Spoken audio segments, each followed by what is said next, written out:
دوسری بات یہ ہے شفاعت کی قبولیت کی دوسری شرط، ایک تو شفاعت اللہ کی اجازت سے ہوگی، اللہ جس کو اجازت دیں گے وہ سفارش کرے گا ورنہ نہیں۔ دوسری شفاعت کے لیے یہ ہے کہ اللہ تعالیٰ جس کے لیے اجازت دیں گے اس کے لیے سفارش قبول کی جائے گی، ہر ایک کی قبول نہیں کی جائے گی، ہر ایک کے حق میں قبول نہیں کی جائے گی۔ بعضوں کو اللہ تعالیٰ اجازت دیں گے کہ کرو سفارش، لیکن فلاں کے بارے میں، لیکن کس کے بارے میں؟ ذاتی چوائس نہیں ہوگی، ذاتی مرضی نہیں چلے گی، ذاتی اختیار نہیں چلے گا، خود مختار نہیں ہوگا بندہ، بلکہ اللہ کی آگے بھی اللہ کی اجازت، اللہ کا اشارہ، اللہ کا فیصلہ ہے کہ فلاں کے حق میں سفارش کر، وہ بھی اللہ رب العالمین احکم الحاکمین سورہ طٰہٰ میں فرماتے ہیں یومئذ لا تنفع الشفاعۃ الا من اذن له الرحمن ورضی له قولا۔ اللہ رب العالمین احکم الحاکمین فرماتے ہیں یوم لا تنفع الشفاعۃ، اس دن کسی کو سفارش فائدہ نہیں دے گی، الا من اذن له الرحمن، مگر جس کے لیے، جس کے حق میں، جس کو اور جس کے حق میں اللہ تعالیٰ سفارش کی اجازت دے دے، ورضی له قولا، اور یہ اللہ رب العالمین جس کی بات، جس کے معاملات سے اللہ تعالیٰ راضی ہوں گے اس کے حق میں اللہ تعالیٰ اجازت دیں گے۔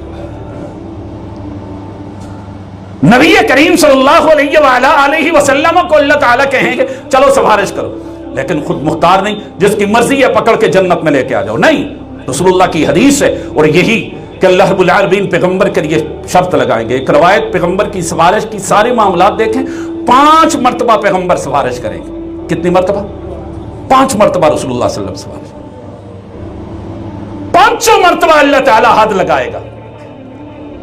سب سے پہلے اللہ تعالیٰ کہیں گے ان کو میں تو بخش دیا، ان کے تو اگلے پچھلے گناہ معاف ہیں، میں راضی ہوں، میں تو ان کو بغیر حساب کے جنت میں لے جانا چاہتا ہوں، تم ان کے حق میں سفارش کرو، تمہاری سفارش سے ان کو میں جنت کا داخلہ دوں۔ جو بغیر حساب کتاب کے بھی جنت میں جائیں گے ان کے لیے سفارش رسول اللہ کریں گے، سب سے پہلے شفاعت کبریٰ کریں گے، پھر جن کے اعمال برابر ہو جائیں گے ان کے کریں گے، پھر درجہ بدرجہ رسول اللہ صلی اللہ علیہ وسلم سفارش کریں گے، اور اللہ تعالیٰ حد مقرر کرے گا، جس کے لیے اللہ تعالیٰ اجازت دیں گے اس کے لیے پیغمبر سفارش کریں گے، جتنی دیں گے بس اتنی کرنی۔ یہ بغیر حساب کتاب والوں کے لیے سفارش کرو، بس ان کے لیے سفارش کی جائے۔ اللہ رب العالمین شفاعت ہے کیا؟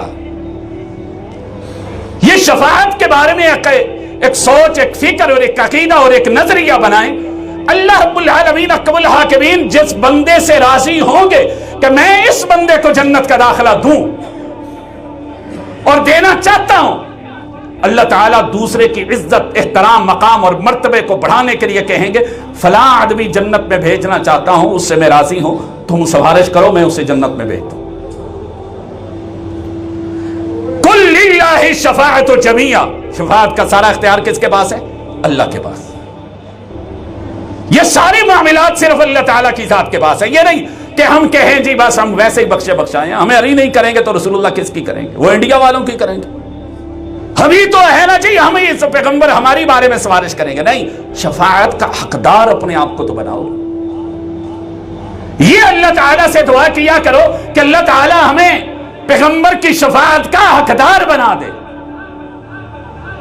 ایسے اعمال کرنے کی توفیق دے دے کہ اللہ تعالیٰ ہمیں رسول اللہ صلی اللہ علیہ وسلم کی شفاعت کے حقدار بن جائے، ان اعمال سے بچائے کہ جو پیغمبر کی شفاعت سے محروم ہو جائیں گے۔ اللہ رب العالمین احکم الحاکمین پیغمبر کی شفاعت کا حقدار ہمیں بنا دے۔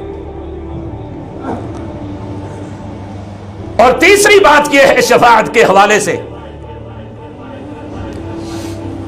کہ اللہ تعالیٰ شفاعت صرف موحد آدمی کے حق میں قبول کرے گا، مشرک کے حق میں قبول نہیں۔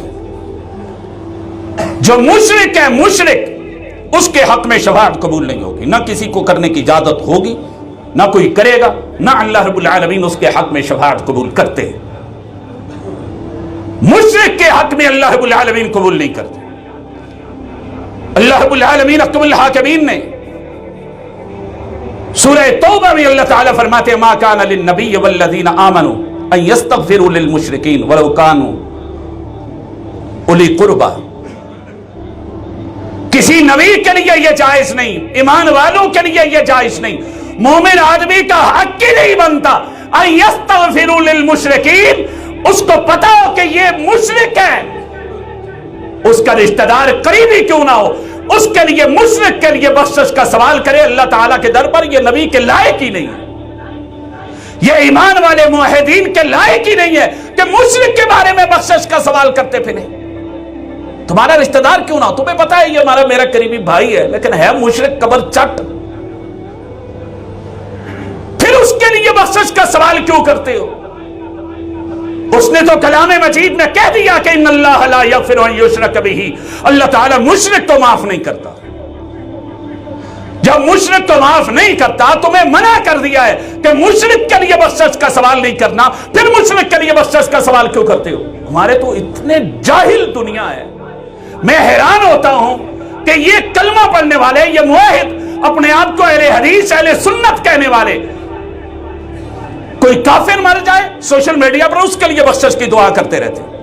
پچھلے دنوں برطانیہ کی ایک عورت مر گئی، اس کے لیے بعضوں نے بخشش کی دعا کرنی شروع کر دی کہ اللہ تعالیٰ اس کو جنت کا داخلہ دے. پتہ بھی ہے عقیدہ تن وہ یہودی ہے وہ کافرہ، پھر اس کے لیے بخشش کی دعا کرتے ہو. یہ ہمارے سیاسی بونے،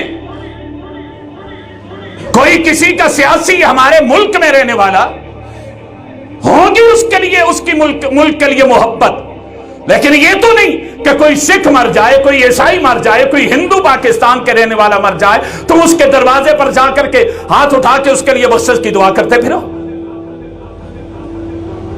مشرک کے لیے حق نہیں، تم تو غیر مسلم کے لیے بخشش کی اور اس کو جنت کے داخلے کے لیے دعائیں کرتے پھر رہے ہو. اس لیے کسی ایمان والے کے لیے، کسی نبی کے لیے یہ جائز نہیں کہ مشرک کے لیے دعا کا سوال کریں. اللہ رب العالمین نے مشرک کے حق میں دعا قبول بھی نہیں کرنی، اللہ نے سفارش کی اجازت بھی نہیں دینی، اللہ تعالیٰ سفارش قبول بھی نہیں کرے گی. میں گزشتہ جو تذکرہ کر چکا، حضرت نوح علیہ السلام نے اپنے بیٹے کے لیے دعا کی تھی، رب نے قبول نہیں کی تھی. حضرت ابراہیم خلیل اللہ قیامت کے دن کہیں گے لیکن اللہ تعالیٰ قبول نہیں کرے گا. حضرت رسول اللہ صلی اللہ علیہ وسلم نے عبداللہ بن ابی کی نماز جنازہ پڑھائی، فرمایا میں جاتا ہوں، رب نے 70 مرتبہ کہا ہے، میں 71 مرتبہ کر دیتا ہوں. رب نے اس کے بعد منع کر دیا، نہیں، آج کے بعد کسی مشرک اور کسی کے لیے دعا بھی تم نہیں کر سکتے. اللہ تعالیٰ نے دعا سے بھی منع کر دی. اس لیے اللہ رب العالمین اکبر الحاکمین صرف اس کے حق میں قبول کرے گا جس کا عقیدہ توحید والا ہوگا.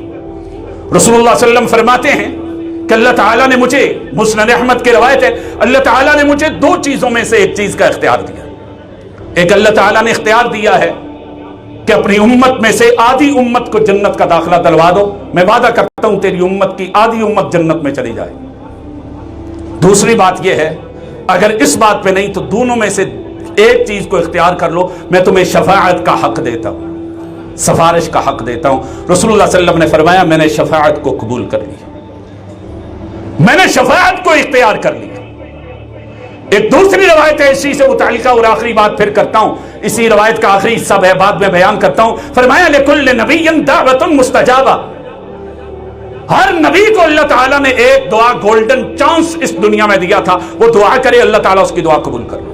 ہر نبی نے کر دی، لیکن میں نے اس دعا کو بچا کے رکھا ہے. وہ دعا اللہ تعالیٰ کے حضور قیامت کے دن سفارش کے طور پر استعمال کروں گا اور اپنی امت کی سفارش کر کے جنت کا داخلہ دوں گا. اور پھر رسول اللہ نے ان دونوں روایتوں کے آخر میں فرمایا مجھے امید ہے میری یہ سفارش، میری اس دعا کا فائدہ ہر اس آدمی کو ہوگا